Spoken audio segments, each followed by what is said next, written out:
I try to avoid 495 at all times because it reminds me of a very bad thing that happened to my family and I.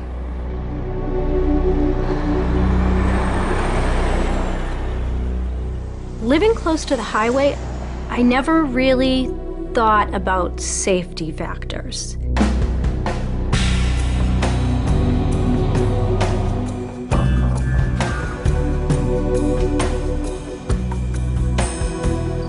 It was Sunday night, and we had just returned home from dinner.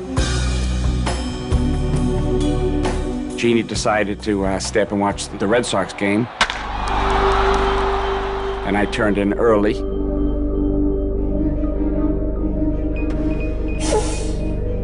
The weather was very hot. It was extremely oppressive. Shay came home at her curfew. She has a 12 o'clock curfew. She actually came home probably about 15 minutes beforehand. To me, I was like, oh, I'm doing good. I'm doing good on time. I came in and I went straight to the back door just to see if it was unlocked, and I just left it unlocked, thinking that my brother was coming home that night. I wanted to make sure that he wasn't going to text me 2 hours later being like, hey, Shay, can you come unlock the door? It's locked. Shay was being a good sister and looking out for her big brother. I neglected to tell her that Ryan had called earlier in the evening and said that he was going to spend the night at his friend Ricky's house. I don't think anyone ever prepares for anything like this to happen to them.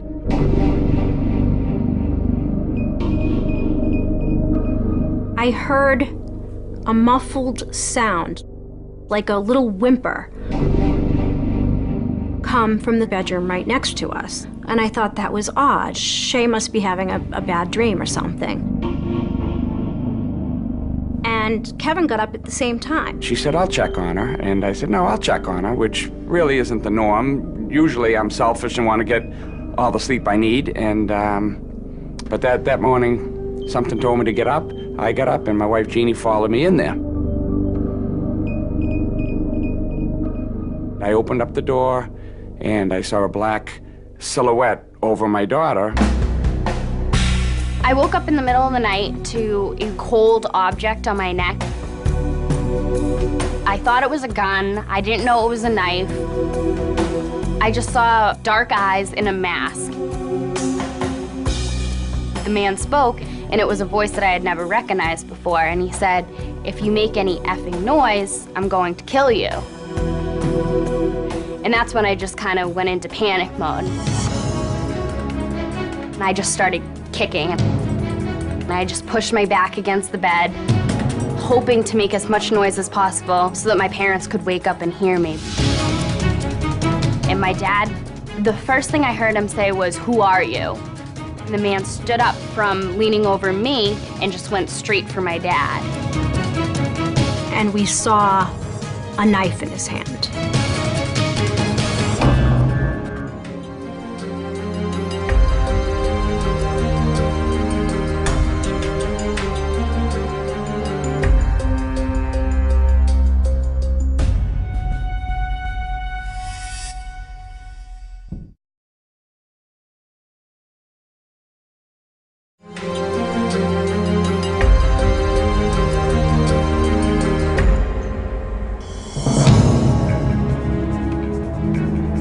It was the scariest thing I've ever seen. I saw a knife, a guy that was probably 3 times the size of my dad, going after my mom and my dad. He was dressed all in black, black pants, black mask, just a terrorizing figure. And he was huge. My dad just jumped on top of him, was trying to grab the knife. I was just trying to get out of bed. I was saying, get the knife, get the knife. The knife was very big. The blade was, I'm gonna say, that long.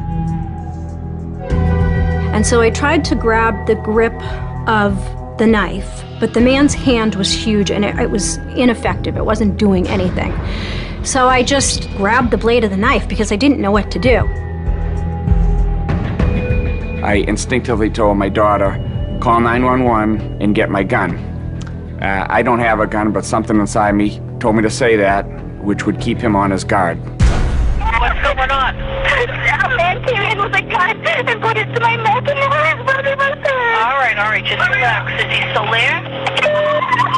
I was so confusing with the dispatcher, and I was so flustered that I didn't even know what I was saying on the phone.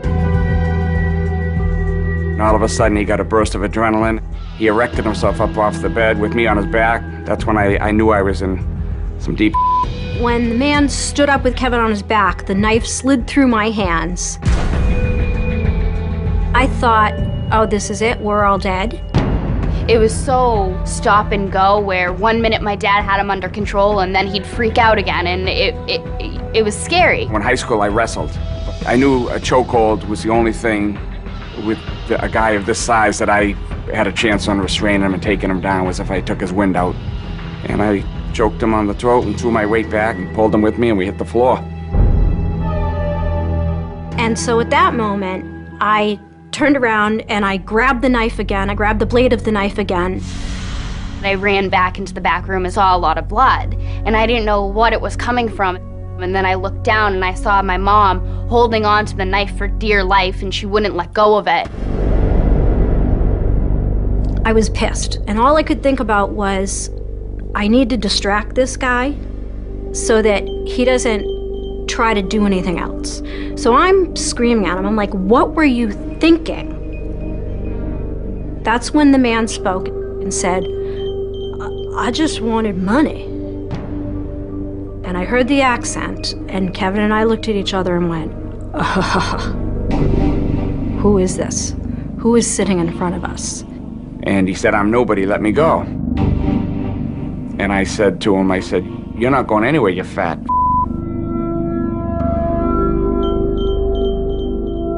When I saw the police come into the driveway, I was ecstatic. I was so relieved and so happy, because I knew that at that point everything was gonna be fine. And the second that the first officer got into the house, he just grabbed the guy and got him under control and everything.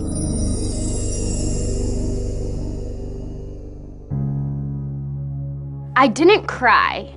I just immediately hugged my dad. He was really choked up. It really hadn't hit him yet. I don't think it hit any of us, what had happened. As I left the room, Shay was with me. We just held on to each other for a little bit. And I wasn't gonna let go of her for the life of me.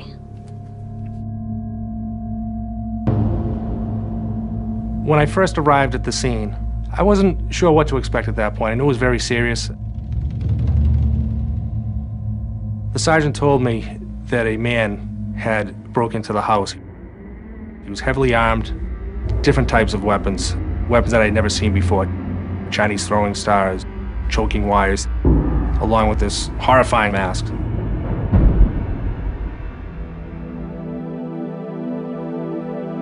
After they left our house with this intruder, Jeannie and Shay went by ambulance to the hospital to tend to Jeannie's wounds. Ryan was in shock when he found out what happened. He felt bad that he wasn't there, that he was spending the night at his friend Ricky's house. And it's unfortunate, because he shouldn't, because it's not his fault in the slightest bit. I think he just wishes that he was there to just protect us. Detective Tyros told me that the man that had broken into our house was a long-haul trucker. His name was Adam Leroy Lane. Lived in North Carolina and was running routes up and down from North Carolina up to Nashua, New Hampshire, and various locations throughout the metropolitan Boston area. He had a wife and he had 3 daughters. That made me sick to my stomach to know. On August 2nd, a few days later, we conducted a search warrant of Adam Leroy Lane's truck. We found his logbook, receipts, some more knives. We also found a movie inside of a DVD player. That movie's titled Hunting Humans. This movie is about a serial killer that goes around randomly killing people without any motive or reason other than to just kill people. Later I learned that Adam Leroy Lane was on the prowl in our town for approximately 5 hours. He tried to get into at least 3 other houses before eventually getting into the McDonough residence through an unlocked door.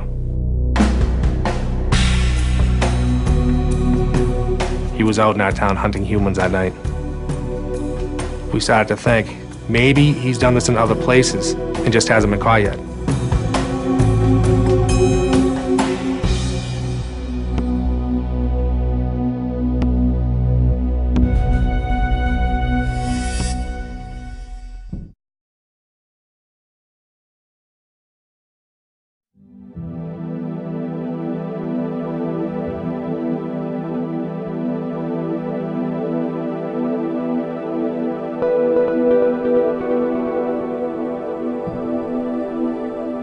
Darlene was my wife and friend, and she's my partner in life.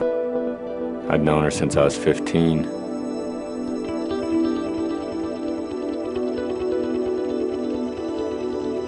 Darlene was sitting outside on our back patio, just enjoying the weather, talking on the phone. At 10 o'clock, I opened the door and told her I was headed to bed, and she said she'd be up in a little bit. I kind of laughed, because I knew better, because she just would be out on the phone till late. I just went upstairs, I shut the door, I went to sleep.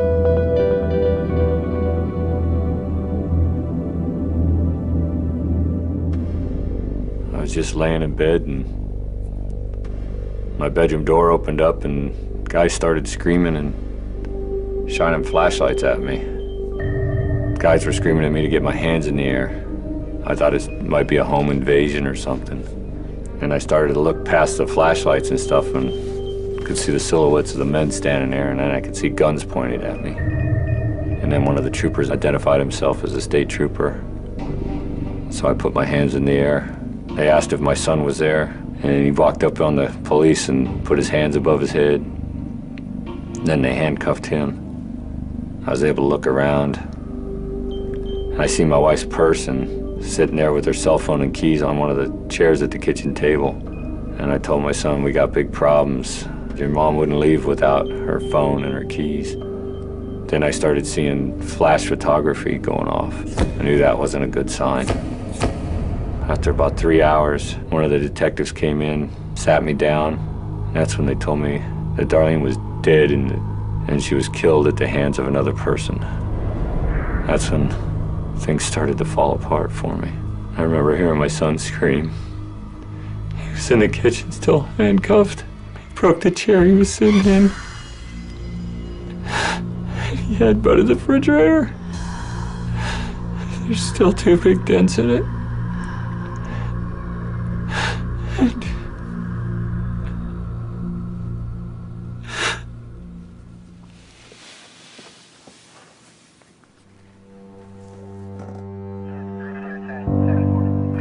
When I arrived, crime scene investigators were already working in the backyard of what I'd describe as a typical suburban neighborhood.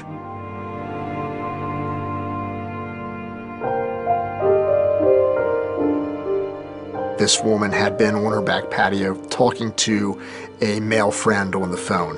Darlene's friend hears the call sort of abruptly end, a sort of muffled sound, an abrupt end to a call that, in his experience, wouldn't normally happen, talking to Darlene. He tells his wife they hop in their car and drive to Darlene's home, where he discovered the body on that back patio.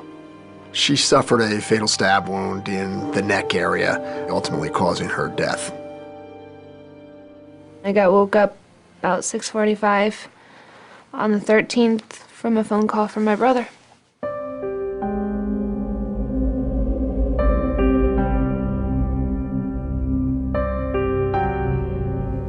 I answered it. He's like, Nicole, Mom's dead. I'm like, what? You're kidding me. Tell me you're lying. He's like, no, she was murdered last night. And then I just felt my whole life just completely fall apart.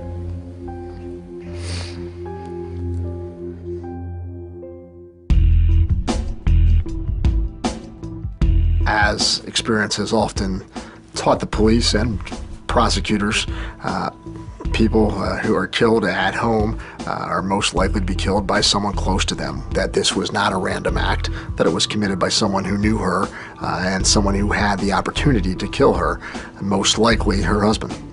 They accused me of killing my wife. They just wanted me to break down and say I did it or paid somebody to do it. I knew I didn't do it. Cops took me down to the Pennsylvania State Police Barracks where they had my brother and my father. I just remember her coming around the corner from the door and just running to me and just grabbing her and holding her and giving her a hug, because there was nothing I could do for her, nothing I could do to make it better. So I just held on to her. We both kind of just wanted to rewind time.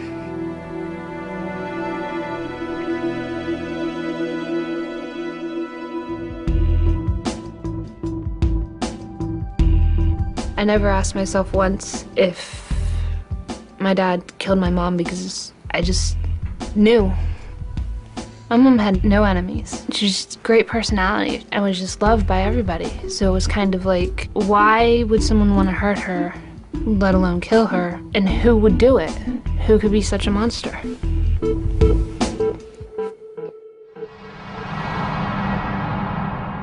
Shortly after the attack, we had to go to court and see our attacker.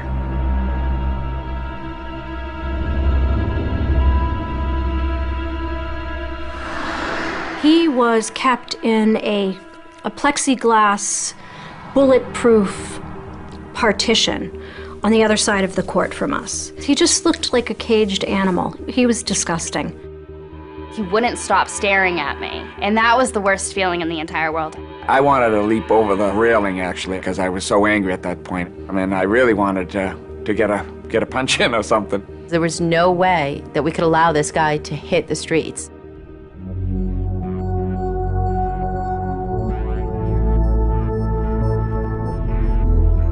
The judge held Lane without bail, finding that he was a danger to the community as well as to the McDonough family. We didn't know a lot about him at the outset. He had no prior record in the state of Massachusetts, no prior criminal record, but just from what we had at that point, we knew he was one dangerous individual. We put out an all-point bulletin to see if any of the other police departments along the East Coast had had any type of similar incidents in their communities. And one of the first people to respond was a state police trooper out of New Jersey. His name was Jeff Noble, and he had inquired whether or not Adam Lane might have been responsible for a murder that he was investigating down in New Jersey.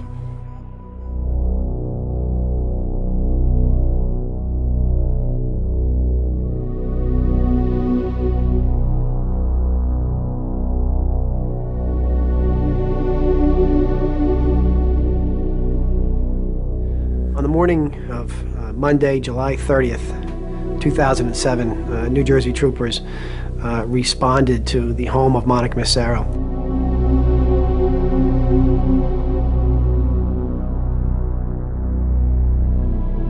Ms. Massaro had been stabbed multiple times in the sanctity of her own home. It was just the type of crime that someone with an incredible amount of violence and rage would have done.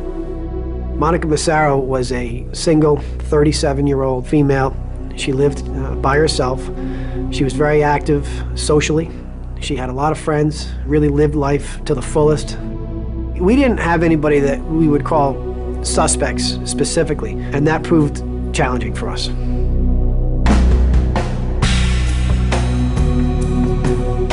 We knew that our victim lived in proximity to a truck stop. We, of course, felt that we should call the Chelmsford, Massachusetts Police Department and just kind of compare notes on the case. Basically, we wanted to know if Adam Leroy Lane was in New Jersey at or near the time Monica Massaro died. So we asked Detective Tyros if he had any evidence, paperwork, logs, receipts, toll records, anything that would indicate to us Adam Leroy Lane's route of travel. And all of a sudden, Detective Tyros kind of stops and he goes, "Hey, I have a receipt here." Okay. And he goes, "It's from Bloomsbury, New Jersey." And we all looked at each other like, did he just say Bloomsbury, New Jersey? When, George? When? And then he gave us the second piece, which was July 29, 2007, right at the time we believe Monica died. A short time later, I heard Detective Noble say, "George, we're coming to Chelmsford."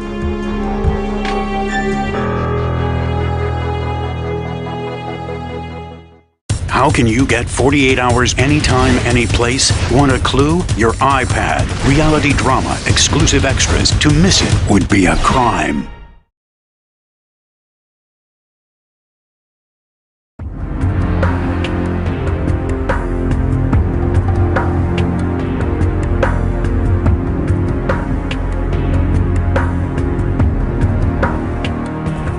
When we arrived in Chelmsford, Massachusetts, we immediately started, the questions, where's the evidence? We want everything that Adam Lane could have had in his possession at the time of the murder.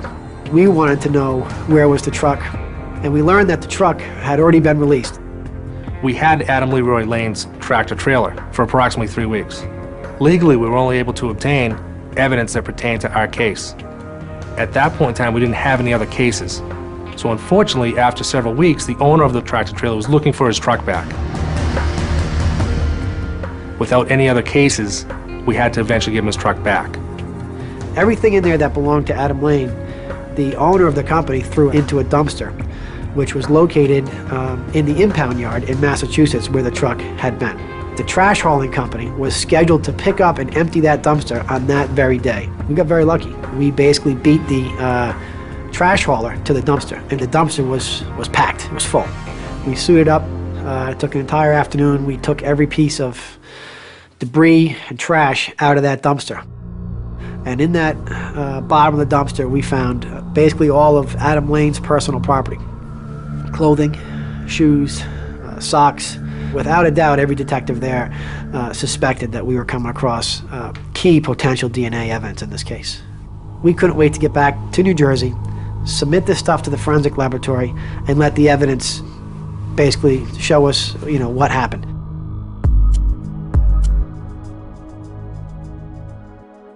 Before Jeff went back, he wanted to interview Adam Leroy Lane. At that point, we told him, don't get your hopes up, but it's worth a shot. Going into the interview with Adam Lane, we had basically very low expectations. Because he didn't speak to the other detectives in Massachusetts, we felt he wasn't going to speak to us. Hello, sir. My name's Jeffrey Noble. Nice to meet you. After Detective Noble went in to interview Adam Lane, my sergeant and I waited for him. We were thinking we're going to be eating dinner shortly. It's probably not going to go very long. After about a half hour, 45 minutes, we realized he's talking. After an hour, we decided, you know what? We better go eat without him. And as we started talking to him, it became evident that Adam Lane actually, much to our surprise, wanted to speak with us. How long have you been driving trucks? On and off 20 years. For the first hour and a half of the interview, he never once asked us what crime we were investigating. And my impression of that is he didn't need to ask because he knew why we were there. He knew it and we knew it. They took movies that I had in the truck and made it seem like I was the worst mass murderer you'd ever seen in your life. Just because I like horror movies. We did not have the benefit of the forensic results. So this whole interview was done basically with my partner and I just feeling out Adam Lane as we went. Did you go anywhere else? No. We told him, we're not here because we think you did something in New Jersey. We told him we're here because we know you did something in New Jersey. And you could see Adam Lane's demeanor start to change. And my impression of it was he was starting to come to the realization that he was caught. And after several seconds, he said the words, "I'm done." I packed up our stuff. We turned off the tape recorder. My partner and I got up to leave. We walked out of that room. And after several minutes, Adam Lane made a motion through the window of the door, made a nod for us to come back in. And at that point, we knew exactly where we were. We knew that Adam Lane wanted to confess. This is going to kill my family. That he wanted to tell us what happened that night.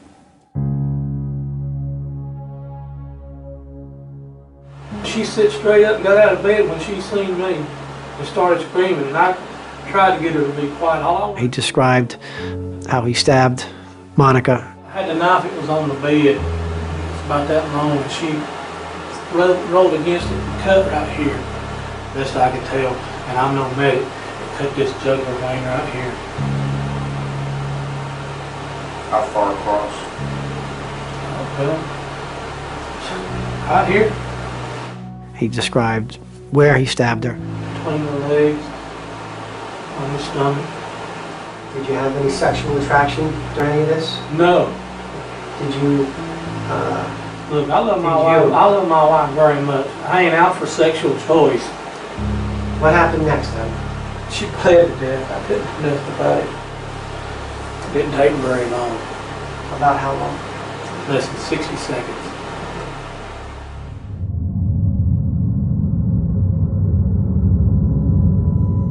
Adam Lane, no doubt about it, is perhaps the most dangerous man that I've seen personally. And the reason is because there's no explanation. There is no why with Adam Lane. And he killed Monica Massaro just, in my opinion, for the sport of it.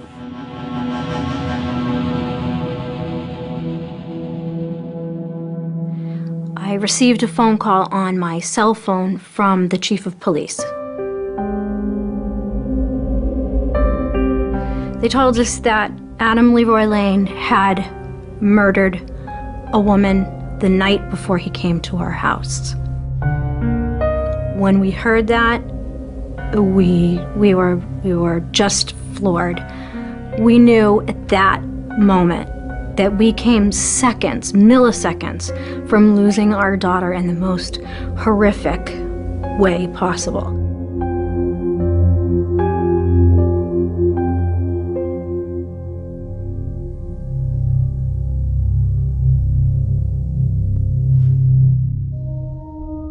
Why do you think Adam Lane suddenly confessed to murder? Chat now on Facebook and Twitter.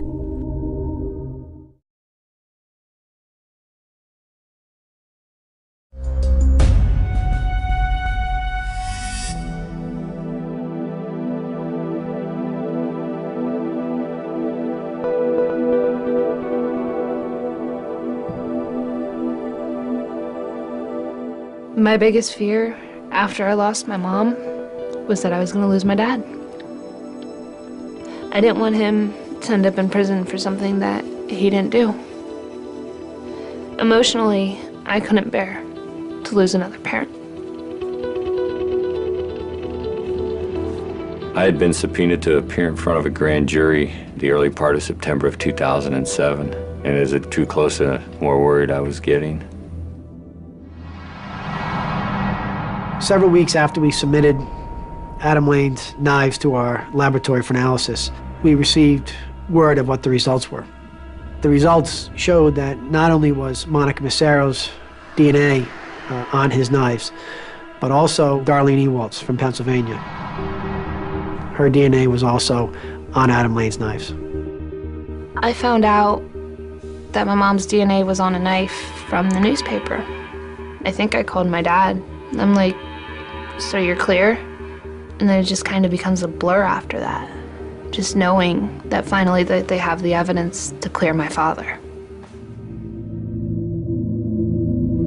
After we discovered that Darlene's blood was on the knife taken from Adam Lane, I did meet with Todd Ewald and explained to him that we had found the perpetrator and apologized that he had been a suspect, treated as he believed somewhat unfairly during the investigative process, and wanted him to know that we would do whatever we could to bring Adam Lane to justice. I can't even begin to think of how bad it would have been if Lane was never caught. I think I would have been on trial for the murder of my wife. The DNA match of Darlene Ewald's blood on Adam Leroy Lane's knife was a complete game changer. We knew that he was incarcerated, that he faced charges in Massachusetts and he faced charges in New Jersey. Since he was locked up and we knew he wasn't going anywhere, we decided we would defer to Massachusetts and New Jersey before commencing our prosecution here in Pennsylvania.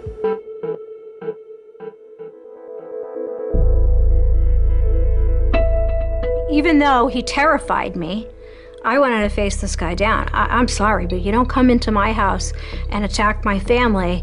I'm gonna be there. I'm gonna watch you every step of the way.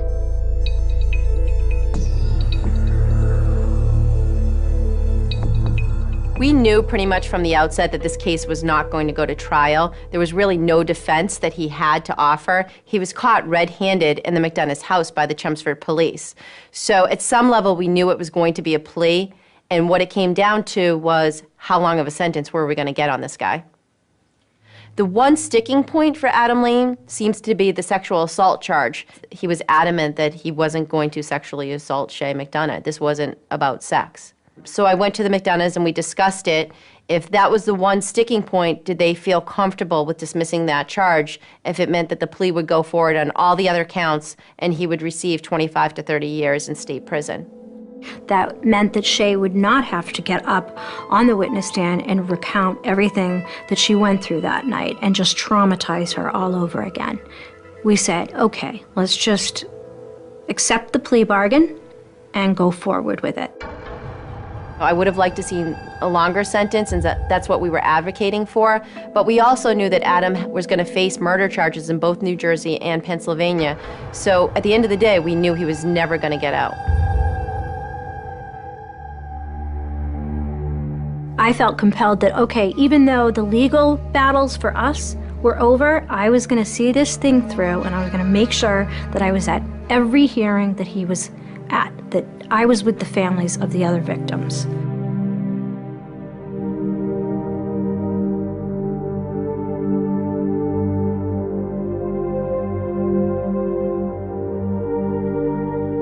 We went down to the sentencing for Monica Massaro.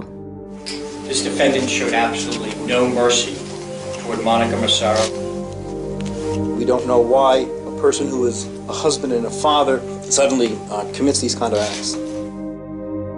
I just was heartbroken for Faye and Frank Massaro. Monica was their only child and only daughter, and their whole lives revolved around her. I remember giving Monica's mom a hug and just saying how sorry I was and just really feeling her pain. And it was hard. It was really hard.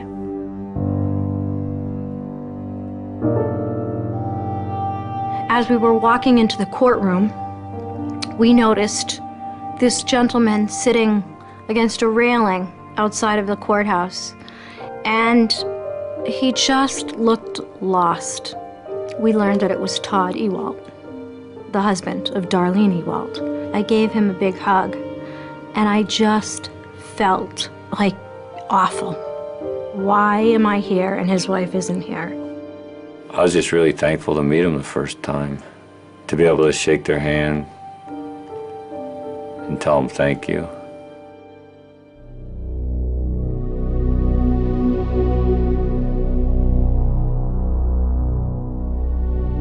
For them to finally have their daughter's killer face the consequences for what he had done, I was relieved that they were able to be there and see him sentenced. You are sentenced to serve 50 years in the New Jersey State Prison.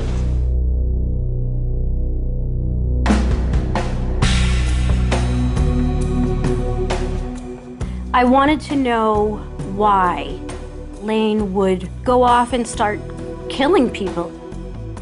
I started digging, looking for answers. It just snowballed, and it ended up turning into a book. It seemed like he had a normal childhood, and as far as we could see, that there was no criminal background. The police told me that it was very difficult on his family. We'll never probably ever know why he did what he did. There was more to write about because Lane still had to face the charges against Darlene Ewald, and I was determined that I was going to be in that courtroom when he was sentenced.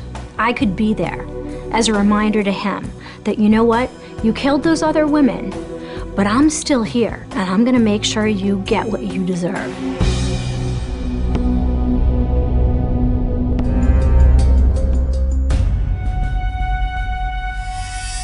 How can you get 48 hours anytime, any place? Want a clue? Your iPad. Reality drama, exclusive extras. To miss it would be a crime.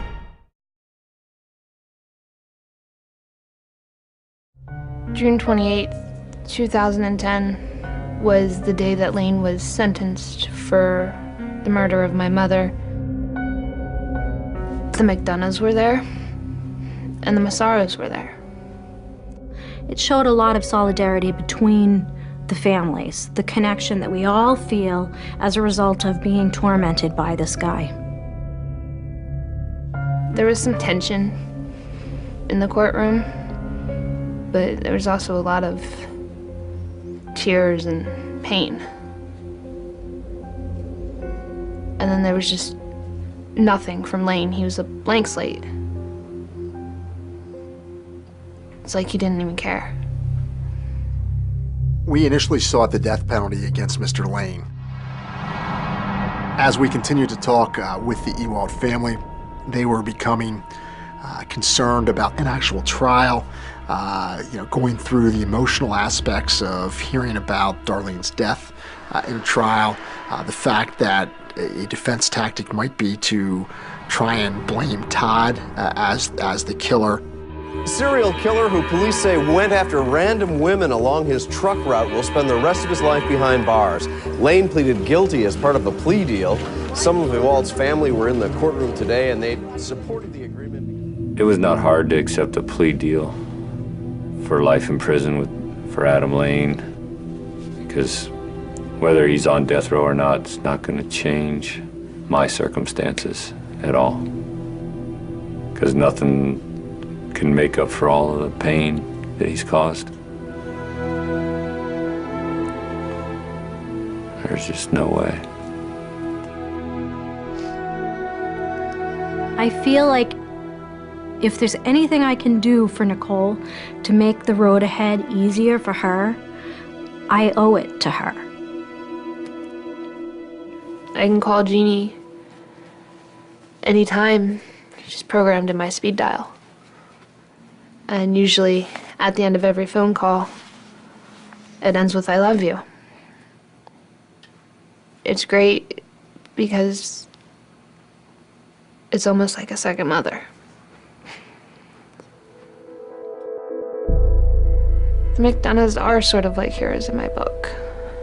They stopped an innocent man from going to jail. They put a guilty man away. And they saved countless women.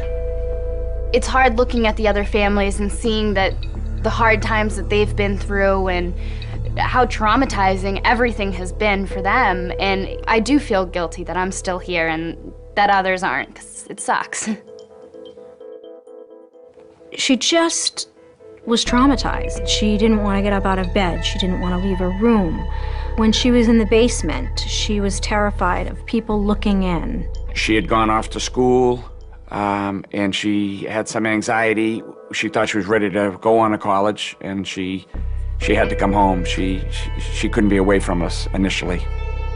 Therapy made a huge difference. I was able to just get a lot of emotions and feelings out that I didn't even know I had built up. And it was just a great feeling because now I feel like I'm able to let go and able to move on without holding a grudge and being angry.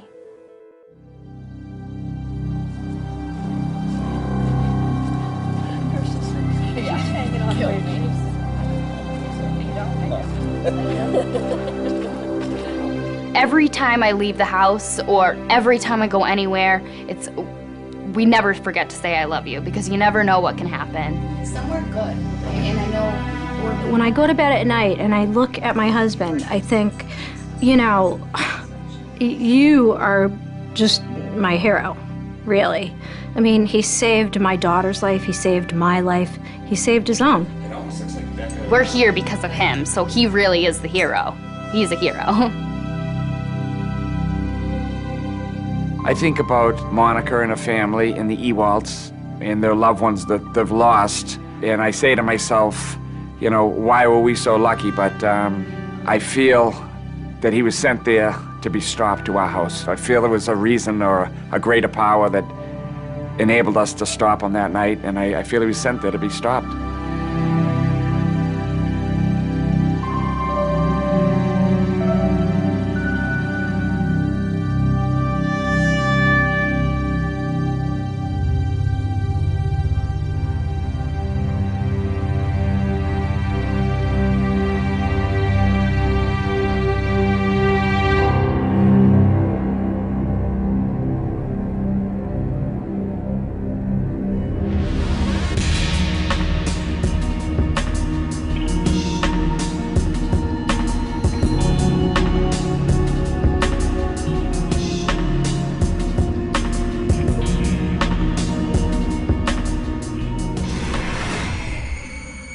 Jeffrey was a great student, valedictorian.